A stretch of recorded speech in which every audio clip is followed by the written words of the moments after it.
Aqui estamos para mais uma aula do nosso curso de Teologia do Progresso Espiritual. Que todos se encontrem na paz de nosso Senhor Jesus Cristo e sob a proteção do manto de nossa querida Mãe, Nossa Senhora. Iniciemos com a nossa oração ao Divino Espírito Santo. Divino Espírito Santo, amor do Pai e do Filho, inspirai-me sempre o que devo pensar, o que devo dizer, o que devo calar, o que devo escrever, como devo fazer para obter a vossa glória, o bem das almas e minha própria santificação.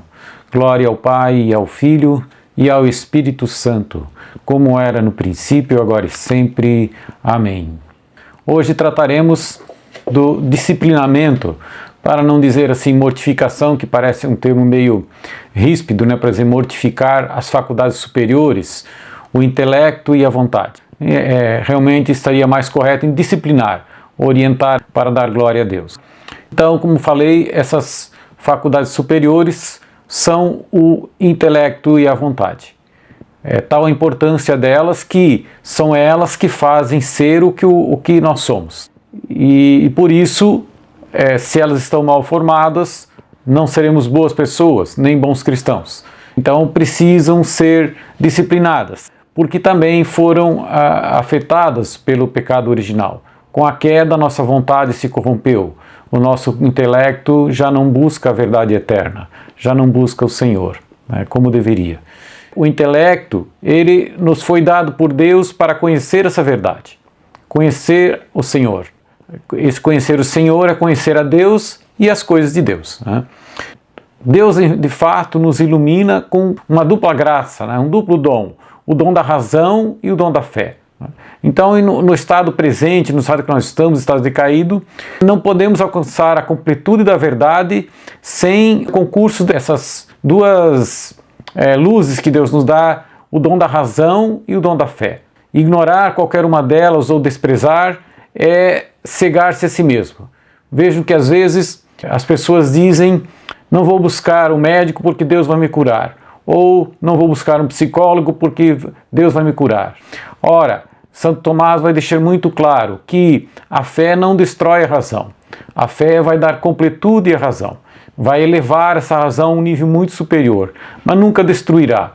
Então, o psicólogo, por exemplo, que estuda lá aqueles mecanismos emocionais, sentimentais, os mecanismos do raciocínio, para tentar entender como é que funciona e dar um direcionamento correto, nunca será isso algo ruim. Evidentemente, se o psicólogo for cristão, melhor ainda. Mas o que não podemos é desprezar. A razão também é um dom de Deus, é uma graça divina.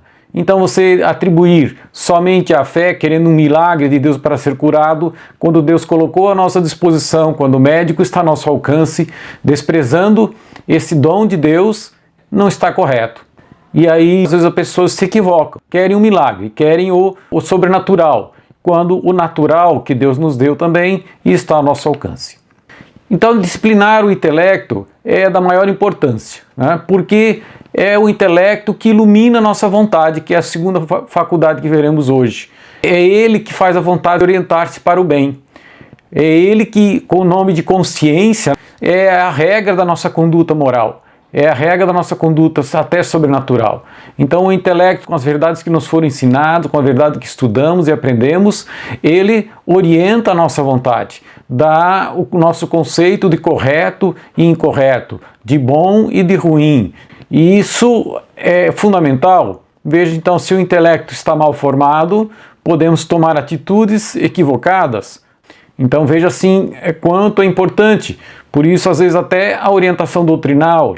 Por isso que São Paulo fala em sã doutrina. E por isso temos a igreja que nos diz: essa é a doutrina correta. Tudo isso é extremamente importante no progresso espiritual.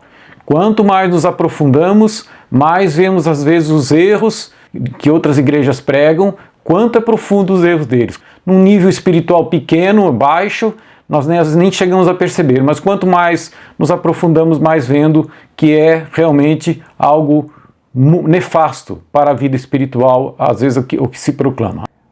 É preciso, então, mortificar ou disciplinar as nossas inclinações defeituosas do intelecto para que orientar ele corretamente para buscar a Deus. E quais são esses principais defeitos?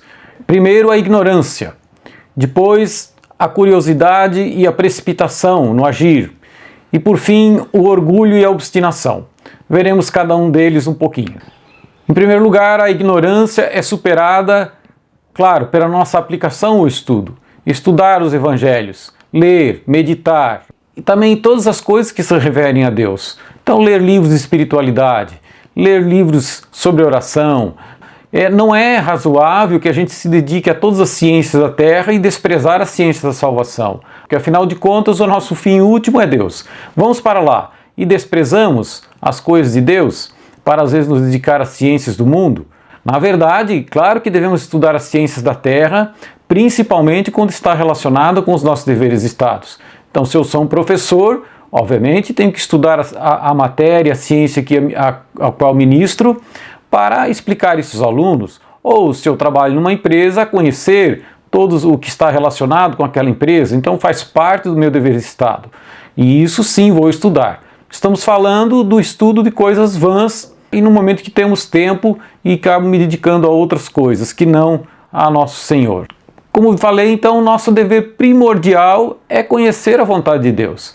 E negligenciar isso é um erro inexcusável. O cristão deve buscar conhecer, sim, a vontade de Deus, conhecer as coisas de Deus, conhecer o seu evangelho, conhecer o nosso catecismo, para que ele possa entender e com isso formar um cabedal de conhecimentos que vai orientando a sua vontade.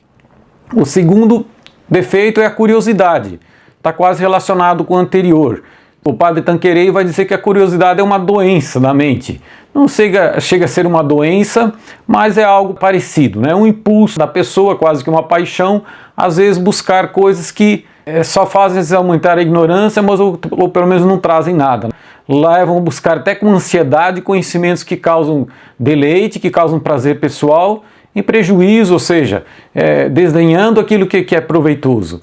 E também, às vezes, ainda chega a buscar até coisas perigosas para a fé, como o ocultismo, que, por curiosidade de conhecer essas coisas, acabam caindo na armadilha do demônio. Muitas vezes, esses conhecimentos são absolutamente inúteis. Então, veja bem, no próprio ocultismo que eu falei, se eu quero me inteirar um pouco disso para explicar para os outros no meu apostolado, é uma coisa. Agora, se eu quero apenas conhecer por conhecer, para ver o que é de verdade e até experimentar alguma coisa daquilo, já acabo caindo num pecado, às vezes grave.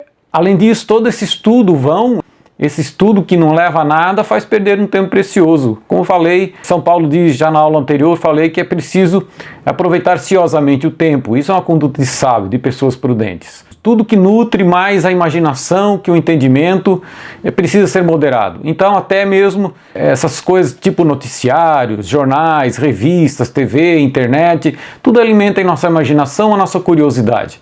A maioria das coisas são vãs. Embora que seja bom estar atualizado um pouco com as notícias, mas assistir um jornal, depois mais outro, tudo repetitivo, como vã curiosidade, perdendo tempo e outras coisas, romances, novelas, etc. Isso já parte realmente para algo muito vão. Santo Agostinho tem uma frase que diz: deixemos que o conhecimento seja usado para erigir a estrutura da caridade. Então, aplicarmos o nosso conhecimento, o nosso estudo para erigir essa estrutura da caridade, para crescermos na caridade, ou pelo menos dar o fundamento para que possa, em cima desse fundamento, crescer a caridade.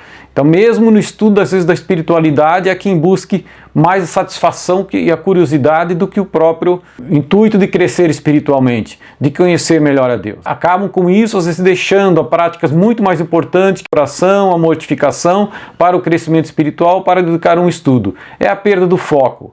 Porque mortificar-se e orar às vezes é um pouco difícil. Como às vezes o estudo dá prazer, dá gosto, se dedicam àquilo. Então as pessoas às vezes perdem o foco, se dedicam às vezes ao estudo da teologia, estudo da liturgia, muito mais por uma curiosidade, por uma questão de gosto, do que propriamente para glorificar a Deus.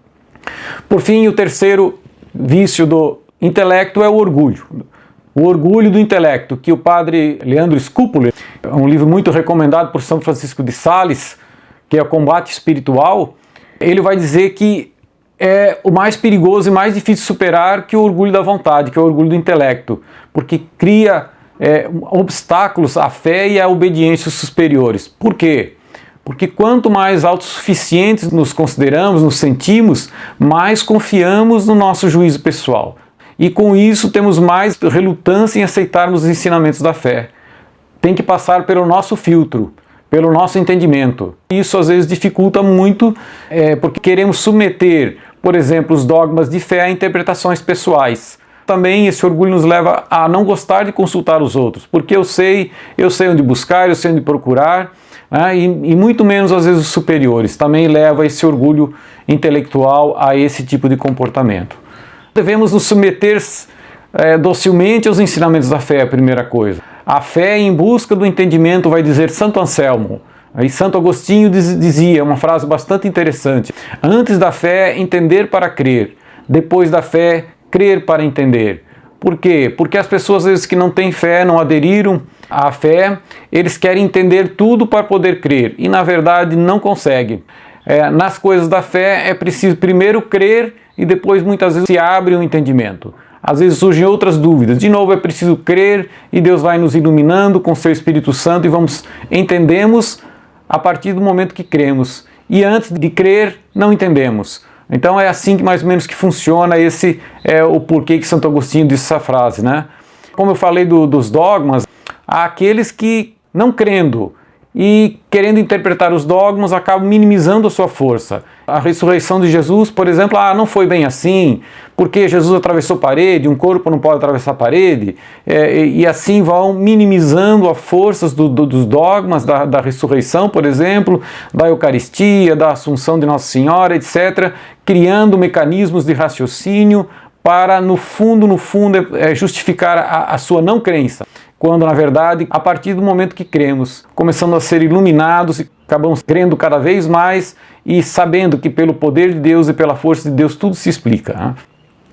Além disso, é recomendável que nas nossas discussões a gente não busque a satisfação pessoal, de triunfar as nossas ideias. Às vezes as pessoas, principalmente o recém-convertido, querem impor as suas ideias, quer colocar que os outros como que engulam aquilo que ele está dizendo. E não é bem assim.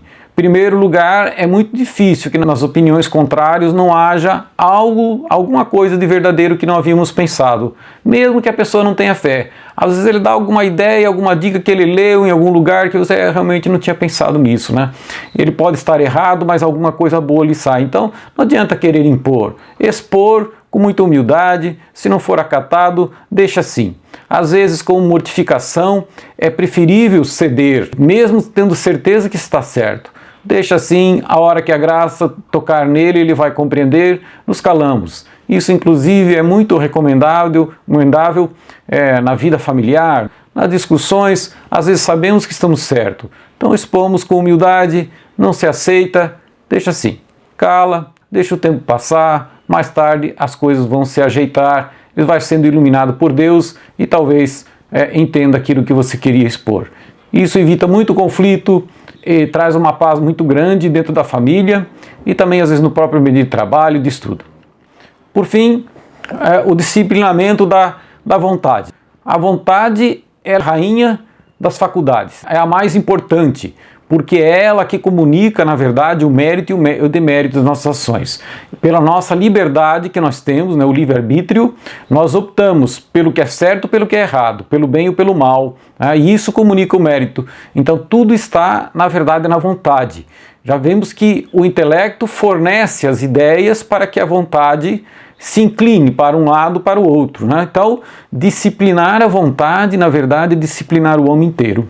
É a mais importante e também a mais difícil. Para que a vontade esteja bem ordenada, bem conforme a vontade de Deus, primeiro, deve ser forte o suficiente para comandar a gente mesmo, para submeter a gente mesmo. Eu me domino, pela graça de Deus, obviamente, mas devo chegar a isso e exercitar isso. E depois de me dominar, eu sou dócil, ou seja, eu me submeto à vontade de Deus, a obedecer a Deus. Então, uma função da vontade, dominar a mim mesmo. A segunda função da vontade, submeter-me inteiramente a Deus. Essas duas funções são muito difíceis. são difíceis e só se conseguem com muito exercício e com muita oração e com muita disciplina. Por quê? Porque as faculdades inferiores, os nossos sentidos, a nossa imaginação não quer se submeter à vontade, se rebela. A vontade não exerce um domínio absoluto. Veja que quando queremos pegar alguma coisa ou simplesmente mover nosso braço, movemos o nosso braço e simplesmente ele nos obedece. Agora, quanto às nossas atitudes, não é assim, temos apenas um poder de persuasão. O nosso intelecto comunica que isso é certo, deve ser assim, para convencer a vontade e agir daquela maneira, às vezes muito ao contrário do que estamos sentindo. Temos até repugnância. Por exemplo, sei que devo fazer um bem a alguém, mas naquele momento estou com uma preguiça danada. E acabo, às vezes, cedendo a minha preguiça e não faço o bem.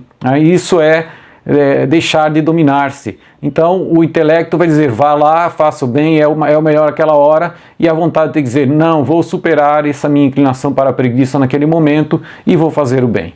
E isso é dominar-se a si mesmo e depois submeter-se à vontade de Deus para fazer a vontade de Deus. Só com muita dificuldade, então, e com esforços contínuos se consegue isso, né? Que a faculdade domine as coisas sensíveis e as paixões que nós vimos na aula anterior.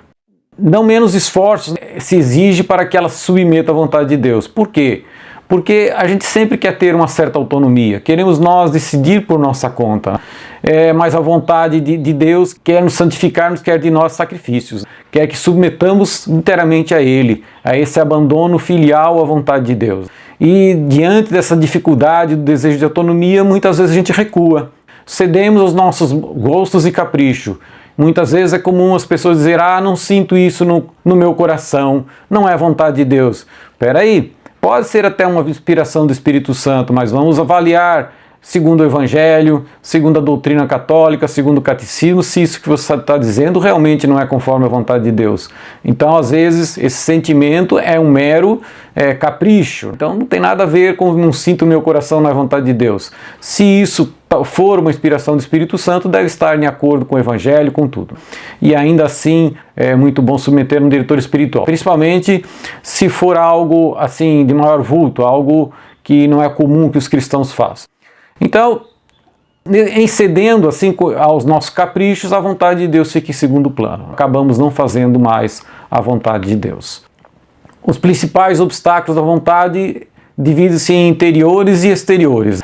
Primeiro, o interior é a irreflexão. A gente se deixa levar pelo impulso das paixões, conforme vimos na aula anterior.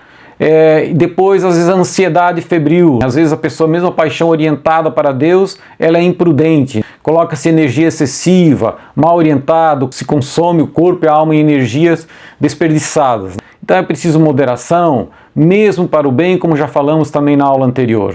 Depois, outros defeitos ainda anteriores, a indiferença, a indecisão, a preguiça, o cansaço, a falta de energia moral, que paralisam e atrofiam às vezes a nossa vontade. E, além disso, o temor do fracasso também, ou falta de confiança, a falta de confiança em nós mesmos que rouba nossas forças. Nesse caso do temor, é realmente meditar muito naquela frase, aqueles que esperam no Senhor renovam suas forças, lá em Isaías, no livro de Isaías do Antigo Testamento vai dizer isso.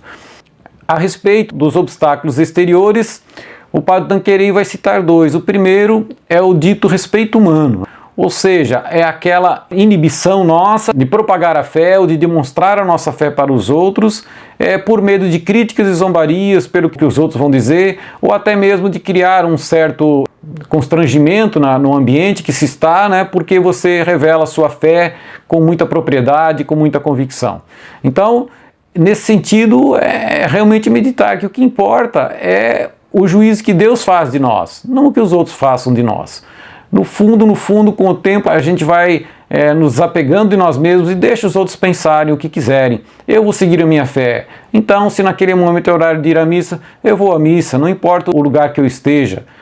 Só porque eu estou num ambiente que não é cristão, não vou dizer que eu vou à missa? Não, vou dizer. Ou vou usar aquele meu objeto de devoção no peito, a minha cruz, em qualquer ambiente. Por quê? Essa é a minha fé. eu tenho o direito de usar como qualquer outro. Então, às vezes o respeito humano, às vezes chegam coisas graves, como às vezes até na televisão católica já aconteceu, chamaram um pastor protestante, tiraram a imagem de Nossa Senhora do lugar. Ora, isso é um absurdo. Se a pessoa vem para um lugar católico, já sabe que o católico possui imagem, deixa a imagem lá. Ele deve respeitar. Não quiser vir por causa disso, então não venha. Mas nem por isso vou recuar. Então, isso às vezes tantas coisas que o respeito humano às vezes nos leva a fazer que são muito contrárias à fé. Por outro lado, o defeito exterior é os maus exemplos que os outros nos dão e que pior, às vezes eles se misturam com a nossa propensão, com a nossa inclinação. Então a pessoa está fazendo algo que a gente gosta e o exemplo que nos dá às vezes nos arrasta com muita força. Então é preciso muito cuidado, por isso sempre procurar evitar os ambientes que vão ao encontro dos nossas más inclinações e que acabam sendo uma tentação muito forte. Então, para disciplinar e educar essa vontade, existem meios positivos que consistem nessa harmonização do trabalho do intelecto com a vontade e principalmente com o trabalho da graça. O trabalho do intelecto, o que é? Justamente fazer enraizar em nós as ideias que estejam com a vontade de Deus. Então, quanto mais nós meditamos nas verdades, quanto mais meditamos os evangelhos, essas ideias vão sendo enraizadas em nós, vamos criando convicções cada vez mais profundas, né? E isso faz com que a nossa vontade acabe se determinando a fazer a vontade de Deus, que ela não vacile mais. É muito comum nos principiantes eles vacilarem. Vacilam porque não têm convicções profundas sobre a fé. Então cria essa hesitação. Será que esse é o caminho? Será que é isso mesmo? Será que eu não estou ficando louco? Etc, etc. E acaba não agindo. A partir do momento que temos convicção, que a meditação criou em nós essas convicções profundas, passamos a agir com decisão, com firmeza, com constância. Não temos mais aquele receio. E isso é uma questão de tempo e às vezes leva realmente alguns anos para se chegar a isso. Então, nesse sentido, devo ter sempre presente as palavras de São Paulo: Senhor, que queres que eu faça? Lá no livro do Atos dos Apóstolos. A partir do momento que eu faço essa pergunta, eu vou me mirar em Jesus, na pessoa de Jesus. O que Jesus faria? Buscar no Evangelho a resposta, né? Buscar na doutrina católica a resposta. E também na inspiração, obviamente, da graça, do Espírito Santo. E também, nesse sentido, sabendo disso, é o exame de consciência noturno. Uma vez por dia, pelo menos, à noite, né, repassarmos a nossa vida para ver o que agimos de errado e agradecer o que fizemos certo. Então vamos fazendo aquilo uma oração, uma medida que eu passo: obrigado, Senhor, porque tive a graça de fazer o bem, de dizer isso, de superar isso. Perdão, Senhor, porque aqui fui impaciente, aqui fui grosseiro. Enfim, qualquer outra coisa que a gente constata, e com isso vamos corrigindo o nosso proceder. Então, em última análise, é sempre com a graça que a gente deve contar. É a graça de Deus. Que a graça é sempre prévia. Se eu tenho vontade de mudar, já foi uma graça de Deus. E se eu consigo mudar, foi porque a graça de Deus me permitiu assim. Então, renovar muitas vezes as nossas convicções, sobretudo essa necessidade da graça. Ou seja, também a meditação sobre a necessidade da graça é muito importante. Particularmente quando a gente começa uma coisa nova, uma obra nova. Pedir a graça de Deus, a iluminação do Espírito Santo. Ela sempre deve estar adiante, ou seja, é sempre a primeira. Precisamos então pedir com insistência, né, em união com o nosso Senhor, pela intercessão de Nossa Senhora, também até pelo nosso santo de nossa devoção, para obter a graça realmente de fazer a nossa vontade conforme a vontade de Deus. Ou seja, devemos ter sempre presente que Jesus, como já vimos lá nas primeiras aulas, a função de Jesus na vida cristã, que Jesus, uma das funções de Jesus é ser nosso colaborador. Sem a força dele, nós caímos. Veja o que São Pedro fez quando Jesus se afastou dele. No dia da sexta-feira santa: não, Senhor, vou morrer contigo. Até chegou no Monte das Oliveiras a tirar a espada, cortar a orelha do soldado. Foi Jesus se afastar dele, se acovardou. Diante de uma criada já deu contra-testemunho que nem conhecia Jesus. Então veja, se Jesus não está conosco, não está ao nosso lado, caímos imediatamente. O Senhor é minha força, diz o Salmo 117. Se Ele está ao meu lado, tenho força, se não, eu caio. E também o próprio Jesus vai dizer em Mateus 11, tomem sobre vós o meu jugo e aprendam de mim, e vocês encontrarão descanso para suas almas, pois o meu jugo é suave e o meu fardo é leve. Então, Ele nos ajuda a carregar esse fardo e esse jugo, Ele torna esse fardo e esse jugo suave. Por fim, a esse respeito do intelecto e da vontade, temos a bem-aventurança, onde Jesus diz: bem-aventurados os pobres em espírito, porque deles é o reino dos céus. O que é pobreza em espírito? É justamente não ter essa obstinação da vontade, esse orgulho espiritual dentro de nós, de achar que sabe, de achar que é e deixar que faz tudo certo. Esse é um obstinado, é um orgulhoso de espírito, e esse não é bem-aventurado. Bem-aventurado é os pobres em espírito, que é dócil à ação de Deus, dócil ao Espírito Santo, não se fecha em si mesmo. É a pobreza espiritual que está relacionada muito com a humildade, né? Deles é o reino dos céus. Então, esse assunto da mortificação, em parte, está encerrado hoje, conforme a gente viu, tudo que a gente viu, embora que a gente vai continuar, de certa forma, a partir da aula seguinte, quando falaremos dos pecados capitais. E o objetivo disso é sempre assim: submeter os sentidos e as faculdades inferiores à nossa vontade, e essa vontade ser submetida a Deus. Ou seja, a vontade de submeter os sentidos e as faculdades inferiores e a vontade de estar submetida a Deus. Então, às vezes, fazemos muitas vezes orações muito belas: Senhor, quero fazer a Tua vontade, e até tem músicas que falam disso: eu quero fazer a Tua vontade, eu quero ser Teu. Mas veja, se não há esse exercício de mortificação, de disciplinamento de todas essas faculdades, essa oração às vezes passa a ser uma carta de intenções, um protocolo de intenções, de boas intenções, sem dar fruto verdadeiro. Por quê? Porque Jesus te dá a graça para você corresponder. Então começa se exercitando pouco a pouco e se modificando. Então sim, vai aprender a ser dócil à vontade de Deus e ao mesmo tempo ser forte o suficiente para dominar a si próprio. Por isso fechamos a aula de hoje com aquela parte do Pai Nosso que diz: Pai Nosso, seja feita a vossa vontade, assim na terra como no céu. Que assim seja. Agradecemos a todos a atenção. Muito obrigado.